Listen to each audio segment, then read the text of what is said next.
Hey everybody, welcome to the Evangelist Nick Garrett channel. In recent videos, I've been talking a lot about an event occurring right now in Rome in the Vatican called the Amazon Synod. It began on October the 6th and wrapped up today, the 27th of October. Let me fill you in more on what this synod is, why it matters to us, and why it should matter to us. We start by defining a synod traditionally and what is different about this one. There are two things that occur in the Catholic Church. One is called a synod, one is called an ecumenical council. An ecumenical council is called with bishops and cardinals from all over the world and affects doctrine worldwide.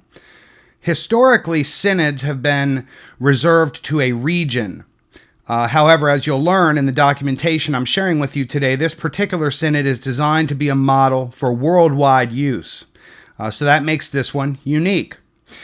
I'm going to do my best to not share my opinion. I've gathered primary sources, and while I have very strong feelings about this synod, I think it's important to just share with you the facts of what this is, what it means, why it's happening, and what occurs as a result of it. There are a lot of great resources out there that are talking about the Amazon Synod, but it's kind of through their own religious filters. And when we talk through our religious filters, we tend to talk with a little bit of fear because our doctrinal views get challenged. If you are not Catholic and you think for 1 second that this is not going to impact your faith, your denomination, your world, you better wake up, because not only does this affect Catholicism, it's already affecting the Anglican and Episcopal churches. It's affecting the Southern Baptist Conference. It's affecting denominations all over the world, and you'll see why as we get into it. So what I'm sharing with you today is a fairly balanced, objective article that explains why the synod is occurring and what theology it's based on. I have a pretty biased biographical text on the author of this type of theology. And I have the preparatory document from the synod itself, where I've highlighted certain key parts of it. I'm not going to go through the whole thing because it's 30-some pages, but I'll link in the description everything I share with you today. Finally, I'm going to pull up on my phone the political context. In the video I did on the Secret of Fatima, I pointed out that with the Catholic Church, unlike a Protestant denomination, you can't look at things just doctrinally. In the Catholic Church, you have to look at things politically too, because remember, the Vatican itself is a nation state. It contains the Vatican Bank, which is involved heavily in international finance. And the Catholic Church has a seat at the UN, and they have their own political views and motives, unlike a small regional denomination. So it's important to look at the political context. In the Fatima video, I noted the political climate leading up to the alleged miracle as a potential reason for why the miracle occurred there. And today is not any different. We're going to look at the political climate in the region that this synod impacts. Let's get started. Okay, so first up, I want to read to you this article, which is about the synod, why liberation theology is what it's based on. Okay, a little more than a year into his papacy, Pope Francis seems to be speaking loudest about economic injustice, alternatively denouncing trickle-down economics, and calling over and over again for a poor church for the poor. Francis's supporters and opponents alike often blame this particular attitude on one source: liberation theology. This synod is built upon, and the Catholic Church has moved in the direction of liberation theology. What I will do to define it for you is share what is listed as its synonyms. For example, if you were to go online to Wikipedia and look up liberation theology, here is the list that says "see also." See also Black theology, Christian communism, Christian left, socialism, social gospel, social justice. Broadly speaking, liberation theology is a social and political movement within the church that attempts to interpret the gospel of Jesus Christ through the lived experiences of oppressed people. Remember, if you have oppressed people, you must also have an oppressing group. While that doesn't necessarily seem like it should be a cause of contention in the church, it is. In the 60 or so years that it has been practiced and thought, caused a tremendous amount of controversy. Liberation theology has its origins in Latin America in the mid-1950s as socio-economic development pushed the peasant workers and farming populations into desperate poverty. With the economic unrest came political unrest, and military dictators took over many governments in the name of national security. While these social and political transformations were taking place, the church as a whole was also moving toward a more socially oriented mission. Lay people, religious, and charismatic members of the hierarchy committed themselves to working with the poor. The final piece of the puzzle, and the one that caused most of the controversy, was that some strains of liberation theology used Marxist economic theory, applying it to the gospel. In this interpretation, Jesus becomes the liberator, and always is firmly on the side of the poorest of the poor. Because of this preference for the poor, liberation theology often calls for reorganization of social, governmental, and economic structures so that the poor are not merely cared for, but brought into the fullness of human flourishing. The seminal work on liberation theology was written by the Dominican father Gustavo Gutierrez in 1971. A Theology of Liberation gave the movement its name and emphasized the church's mission to those on the periphery of society. As liberation theology picked up steam and support, its relationship with the Vatican and the church hierarchy became chilly and sometimes hostile.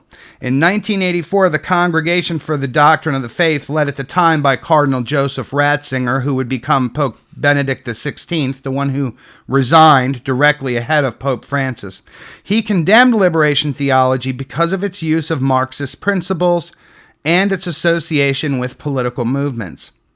Pope Francis himself had a rocky relationship with the movement when he was in Argentina. If you don't know, he was Bishop, Archbishop, Cardinal in Argentina prior to becoming Pope. He clashed with his fellow Jesuits who wanted to confront Argentina's violent military dictatorships. Today, however, the Vatican seems to be warming to liberation theology. In February of this year, Gutierrez was invited to the Vatican and reportedly received a hero's welcome. The Vatican newspaper, La Osservatore Romano, declared after Francis's election that liberation theology can no longer remain in the shadows to which it has been relegated for some years, at least in Europe. Let's take a moment to focus in on two characters, the developers of liberation theology. We talked briefly about Father Gutierrez. He was born poor. He was born in Montserrat, in Lima, Peru in 1928. He was a mestizo, which is part Hispanic, part indigenous Indian, called Quechuan or Checuan. I don't know the exact pronunciation. He had polio as a little boy, and he spent most of his teenage years in bed. That experience motivated him to read a lot. He began studying and wanted to get into medicine. Somewhere along the way, he decided he wanted to become a Catholic priest, and because of his outstanding work in theology, he was sent to do graduate work in Europe. On his return to Lima, he began to work as a priest and a teacher, and he certainly was shaped by his experiences. To suggest that his liberation theology was based on an evil motive, that's not right. It's that this was his personal experience, living in a very impoverished part of the world with a mix of 300 some indigenous tribes of people. Here's the thing, though. So he had basically three premises that permeated his theological writing. One, instead of seeing poverty as a virtue, like we do in the Bible, spiritual poverty and not storing up worldly things here for us on earth, he came to see poverty as something destructive that must always be opposed. Second, instead of seeing poverty as the result of, in some cases, laziness, bad luck, lack of intellect, he came to see it not as accidental, but structural. And here we are with, if there is oppressed, there must be an oppressor. And it seemed easy to blame the colonizers for this oppression. We are past the stage in colonization around the world where roads, bridges, public water, sewer, dams, light systems, bureaucracy, medicine, healthcare, economies, they've all essentially already been built. And they exist in nations that have gotten their independence or are still in part under some form of colonial rule. So it's easy to put those things aside and forget them and blame this colonization as bad and oppressive. But one would have to ask themselves if these things, these infrastructure things, these quality of life things would manifest themselves in these regions had the colonization not occurred. In this view, we're not allowed to even look at any of the good and say, well, this was great, even though in the document we'll see some interesting things about that. Now, the third thing, instead of accepting poverty as inevitable, he came to see that the poor were a social class and could organize to bring about change. There we see the connection with Marxist ideas. It's the worker, right? It goes on to say in his biography that rereading the Bible in the course of making these discoveries, so he essentially is merging his subjective life experiences with his subjective interpretation of the Bible, he realizes that the God of the Bible makes a preferential option for the poor, rather than the institutional church has done for the rich. God loves all persons, but has a special concern for victims and sides with them in their struggle for justice. That's what he saw. The true concern of both the Bible and the Christian tradition, Gutierrez felt, is the promise of liberation, a threefold liberation from unjust social structures, from a sense of fate, and from personal sin and guilt. So the only one dealing with the actual biblical gospel there would be sin and guilt, but isn't it interesting that he came to view liberation from unjust social structures? Well, who determines which ones are unjust and just? That's one interesting question I have. And two, Jesus himself was killed by these social structures, these unjust social structures. And in the gospel, he rose above them and showed us how to rise above them. So it's interesting to me as a personal opinion that is what became the view of liberation theology. Okay, so we have a little bit about liberation theology, which is the foundation of the Synod, the Amazon Synod. We talked about the main protagonist and the author of liberation theology. Let me quickly tell you about one other character. Another popular priest in liberation theology was Leonardo Boff. His writings were flat out censored. He was silenced for years at a time for his proximity to Marxism, both by John Paul II and Ratzinger, who before he became Pope was prefect of the doctrine of the faith. He ended up leaving the priesthood and marrying a very prominent Marxist leaning woman who was like his personal helper while he was a priest kind of thing. I'm not saying that to judge him, but I'm trying to lay context in a fair way that doesn't sound like I'm sharing one way or the other. Okay, so this is called the preparatory document for the Amazon Synod. It's about 30 pages long, and I want to point out that it's not just theological, it's very largely political. It deals with Amazonia. The special synod's reflection transcend the strictly ecclesial Amazonian sphere because they focus on the universal church as well as the future of the entire planet. On the first page, we get this note that says, hey, we're trying to use this as a model for other parts of the world. We begin with a specific geographical area in order to build a bridge to other important biomes of our world. The Congo Basin, the Mesoamerican Biological Corridor, the tropical forests of the Asia-Pacific region, and the Guarani Aquifer, among others. So, worldwide in scope, using the Amazon as a testing ground in these theological and political ideas. And right away, halfway through the first page, we're hearing a lot of ecological language, environment, biomes. This becomes important. Goes on to say, we want to know the following. How do you imagine your serene future and the good life of future generations? How can we work together toward the construction of a world which breaks with structures that take life and with colonizing mentalities? So this is the church saying we're getting away from the job of sharing the gospel of Jesus Christ, and we want to know what you think. It makes me think of the verse of scripture that says the heart is desperately wicked. In Proverbs, it says, lean not on your own understanding. In the Bible, there's clearly a message that says, look, the human thinking is flawed. We need to think on God. Our heart gets replaced when we go to God. So the preparatory document's divided into 3 parts. See, judge, or discern, and act.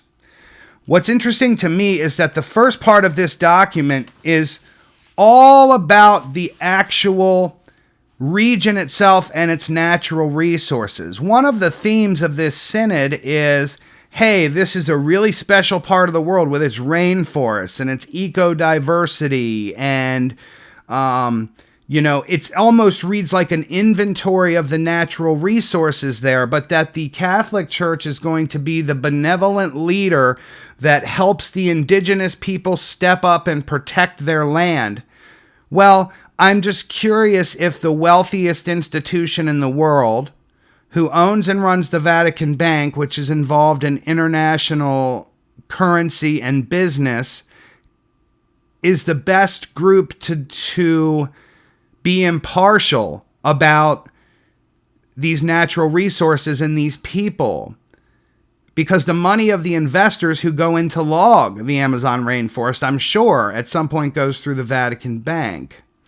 Also, remember, there are political motives to the Vatican because they're a nation state with a seat at the UN.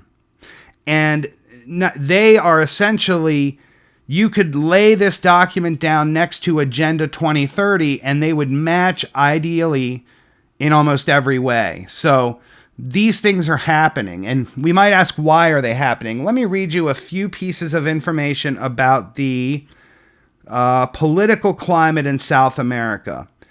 It says, in the next 5 years, South America will see more frequent changes in governments as a result of public dissatisfaction over economic mismanagement, widespread corruption, weak economic performance due to softer Chinese demand for commodities, and social stresses associated with new entrants to the middle class and the working poor. These conditions will also jeopardize the region's significant progress against poverty and inequality of the previous 20 years. An anti-incumbency wave is reversing the leftward trend that marked politics in the continent for the past 10 years, most notably in defeats of leftists in 2015. Is it interesting to anybody else hearing this that, like what happened in Portugal around the time of Fatima, the church is coming in with what is viewed a very left-leaning liberation theology to an area where evangelical Christianity and conservatism is taking root by choice among the indigenous people of these regions? I find that pretty interesting. Paradoxically, some of the recent success of the region's left are increasing the appeal of market-friendly ideas concerning the rule of law and social management. These two are the main points I wanted to get to. A recent UN study, however, finds that poverty has begun to increase again, from an estimated 168 million impoverished in 2014 to 175 million in 2015.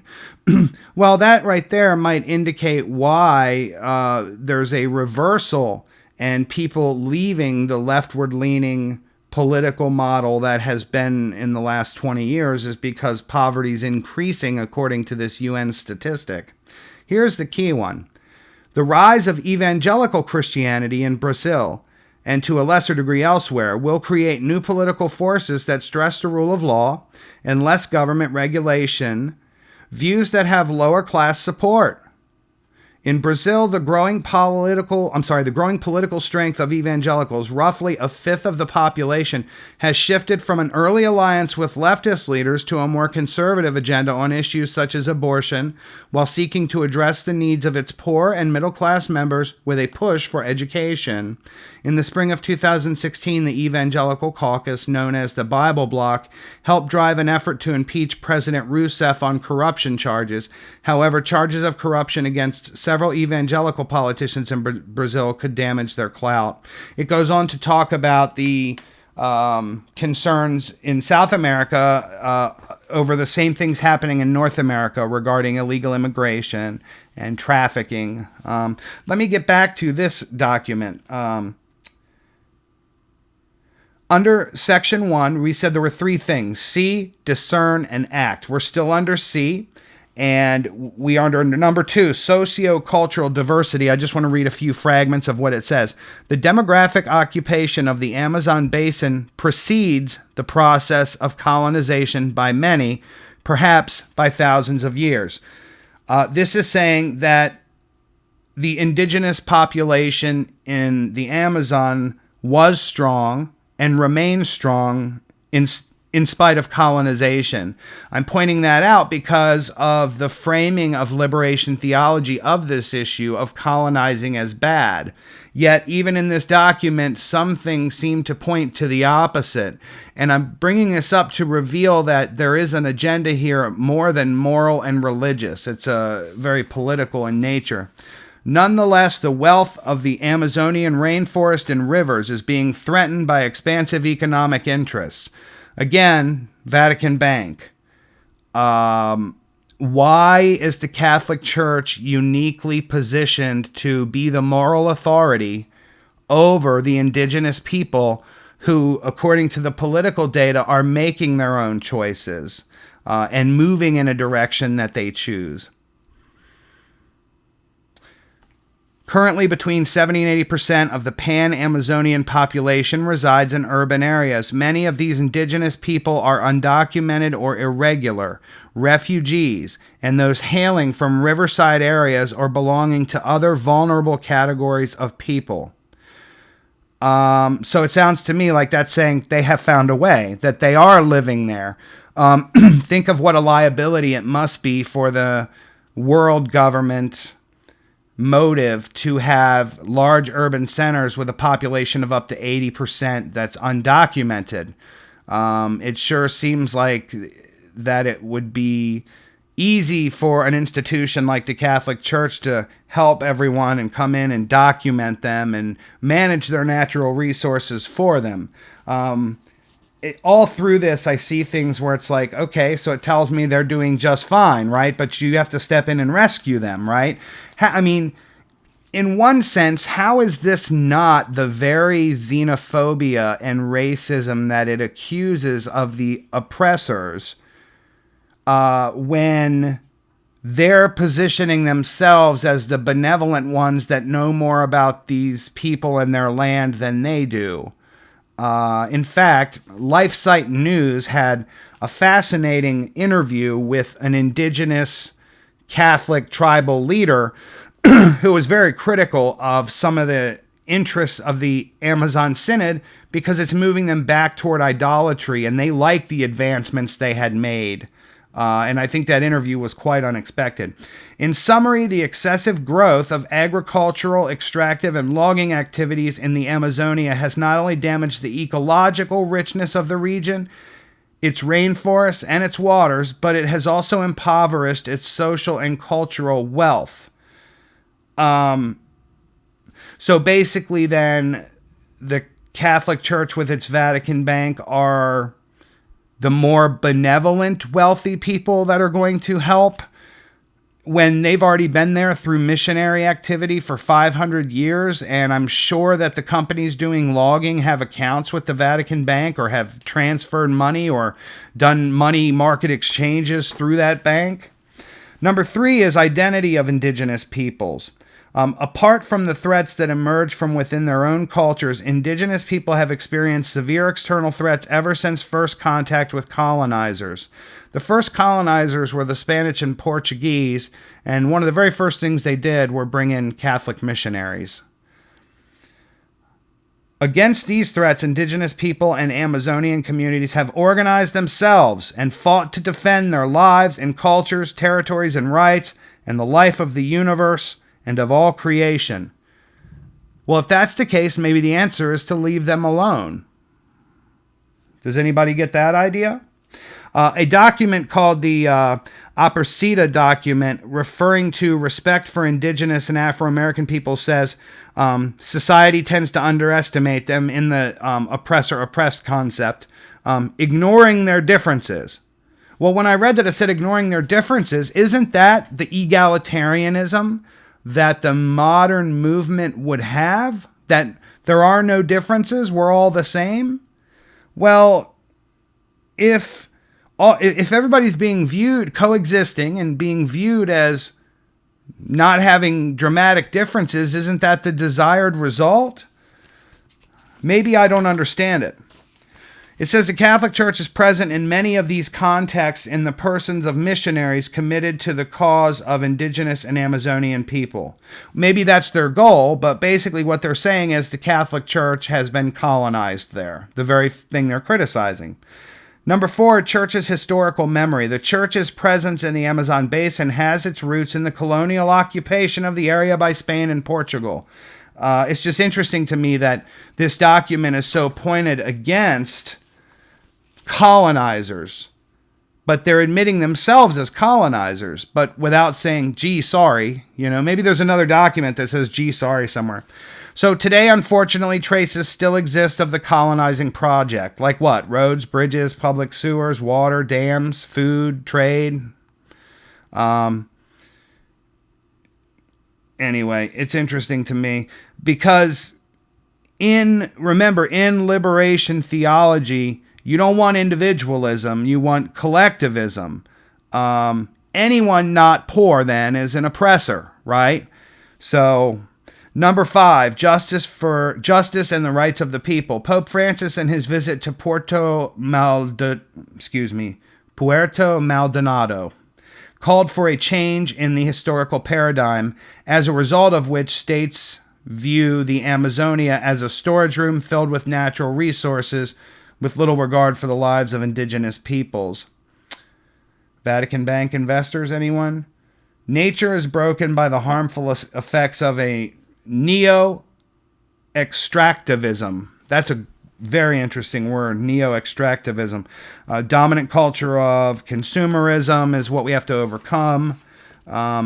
Francis thus appeals for the defense of cultures and for the reappropriation of a heritage permeated by ancestral wisdom with a belief in the defense of the earth. I just have to be blunt here. Ancestral wisdom. The Bible talks about this, and this is straight up Canaanite Baal culture. This idea of placing the creature ahead of the creator, and we're going to see more naturalism in here. Pope Francis' guidelines on the point is clear. I believe that the central issue is how to reconcile the right to development, both social and cultural, with the protection of the particular characteristics of indigenous people in their territories. At the same time, indigenous, rural, and other populations in the Amazonia, as well as at the national level in various counties, have been building political and organizational processes around agendas grounded in a human rights-based perspective. Again, then if that's the case, leave them alone. They're fine. Protecting indigenous peoples and their land represents a fundamental ethical imperative and a basic commitment to human rights. Moreover, it is a moral imperative for the Church. UN motives, Vatican Bank. Rehabilitating the beauty of creation through the gift of the Torah. All this culminates in the person and mission of Jesus and showing compassion for humanity and its infirmities. The created world invites us to praise the beauty and harmony of creatures and their creator. Actually, the heresy here is plain. It doesn't do that. We are to worship the creator. God gets mad over and over again in the Bible at this naturalism. giving us a commandment that says don't make idols of anything in the sea or on the land, of the heavens. The whole point is, hey, I am the living God. Stop building idols on high places and worshiping them. Don't worship the wind and rain. I am a living God. Have a relationship with me. So this influence of naturalism is a problem because we are supernatural beings. We are not a natural creation like the earth and the trees and the plants and the animals. All right, number 8, proclaiming the gospel in Amazonia's social dimension. The mission of evangelization always has a clear social content. Listen to this definition they give. Therefore, evangelization means being committed to our brothers and sisters, improving community life, and thus making the kingdom of God present in the world, promoting throughout the whole world. But a truly integral human development that is for all persons and for the whole person.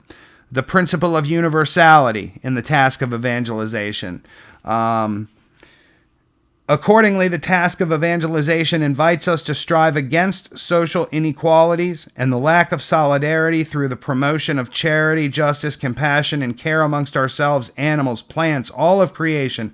But again, the Bible doesn't tell us this striving against social inequality. The Bible is persevering in the face of social inequality because there's always going to be the haves and the have-nots. There's always going to be oppression in some way. Jesus makes the point, don't worry. Look at the birds. They don't store up for themselves. God will care for you. The whole point is get to God. God is the way to overcome these social things, right? Not political structures, especially not new ones. Remember, there's roots in Marxism here. So it's not even like they're coming up with something new or novel. It's Marxism repackaged, according to this. All right, I'm going to move us along here. All right. I don't think I have much else because I don't want to have it be forever. Proclaiming the gospel, sacramental dimension. I just have one thing to say. He already said, the Pope did, how he feels about the sacraments. Read Amoris Laetitia. So regardless of what goes on in this synod with that, it is worthy to note, though, Amoris Laetitia, essentially the contentious piece was making it okay to offer the Eucharist to divorcees and people in same-sex unions, etc. Now, regardless of what your denominational belief is, because most would be very loose with the idea of any Christian being welcome at the table to eat the Eucharist, but they have a belief in transubstantiation, technically still in their catechism, even though a 2019 statistic showed that 2/3 of Catholics don't believe in it anymore. But it says that this physically becomes the body and blood of Jesus Christ, and they hold it in such high holy sanctity that Amoris Laetitia to conservative Catholics is viewed as like a total heresy, a total controversy. So anyway, all right, let me see if there's anything else I wanted to tell you guys. Thanks for your patience while I flip through papers. It's important to me to make sure we go right to the source and that I'm not just sharing off the top of my head without any facts. Oh, this was interesting. The prophetic dimension, number 13. Faced with the current socio-environmental crisis. And there's the motive. This is all based on the idea, through liberation theology, that there's a socio-environmental crisis. There's an urgent need for guidance and action in order to implement the transformation of practices and attitudes. Again, sit this down next to UN Agenda 2030 and they coalesce like perfectly. And doesn't it make sense? Remember, there's political motives. Is it really a stretch to ask yourself what would be the political motive of the church wanting to make headways into new areas? Largely Amazonia, with the exception of its natural resources, is third world. Why do they need to move into new third world regions? Because the first world has stopped giving its money over to the Catholic Church because of all of its controversies and sins. They've paid out billions of dollars in restitution for victims of abuse. So they're looking to the future. They're looking to new sources of revenue. Now, it's up to you to decide whether that's evil or not. Certainly in a secular setting, we would expect such a thing. But from an institution that claims Christian and gospel authority, it's certainly alarming, but also nothing new. The encyclical Laudato Si invites us to an ecological conversion that implies a new way of life. This is the second piece, is this global warming connection to the UN. The church is taking a lead on this ecological worldview. Our neighbor acquires a central position in our horizon. This involves practicing global solidarity and overcoming individualism, while opening up new paths to freedom, truth, and beauty. Conversion means freeing ourselves from the obsession with consumerism. Purchasing is a moral act, not a merely economic one. Ecological conversion means embracing the mystically interconnected and interdependent nature of all creation. This wording is concerning to me because this is blatant Canaanite idol worship, naturalism. We are not natural. We are supernatural beings created in the image of God. Naturalism leads to moral relativism. In every case, whether it's evolution, whether it's pantheism, every time.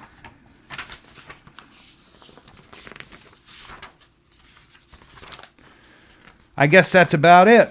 Okay, so in the video description, I will put links to everything that I shared to you, so you can go look at these sources for yourself. That's essentially the case of what's going on. I hope you were able to differentiate the objective parts from me. It's so hard not to interject your own thoughts and feelings into something, but at least I'm open about doing that. Do me a favor. I do not believe in asking you to just straight up give me money for making videos, but I do ask that people buy the books I've written. That helps me put food on the table for my children. I have an author page at amazon.com/nicholasdgarrett, nicholasdgarrett. I'll have it in the video description. You can buy one of the books I've written from the Just Tell Me the Truth About Christianity series in paperback, or just a couple dollars for your Kindle or phone. Also, you can get my book Shipwrecked in the Land of King Tobacco, the first Washington family immigrant to America, about George Washington's great-grandfather John. You can also buy stuff from the Teespring store. This shirt represents the walls of the Roman catacombs in the first century. It says Truth First Christianity on the back. I've also just got a plain white tee that says Truth First Christianity. I've got Nephilim on the Earth in those days, hoodies. I've got coffee cups with St. Andrew's Cross and Truth First Christianity. Just make a purchase, even if you're going to use them or not, because that really would support me and it would help, and it gives me a way of asking for support that isn't unfair, or just asking you to give up your hard-earned money for me to make videos. I don't believe in that. So anyway, talk to you next time.